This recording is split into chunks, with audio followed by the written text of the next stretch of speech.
সেই নৰপিশাচে সেই নন্দিতা তেনে দুৰ্দশা কৰিছিল আৰু তেওঁকো ফাঁচীতকৈ আমি তিল তিলকৈ যাতে শাস্তি ভোগ কৰে আৰু তেওঁ শাস্তি ভোগ কৰি তেওঁৰ লগত নিশ্চয় তেনেকুৱা নৰপিশাচ আৰু কিছু ওলাব আৰু সেই উলিয়াই দিয়া আগত তিল তিলকৈ শাস্তি দি তেওঁৰ লগত আৰু কোনখিনি জড়িত আছে বা থাকিব পাৰে আমি মনত এটা ভাৱ কৰিছোঁ আৰু তদন্ত কৰক আৰু উচিত শাস্তি দি তেনেকুৱা তেওঁৰ লগতে যিখিনি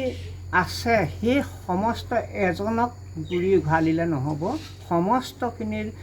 চালি জোকাৰি চাই এই পৃথিৱীৰ পৰা পুলিয়ে পোখাই উঘালি দিলেহে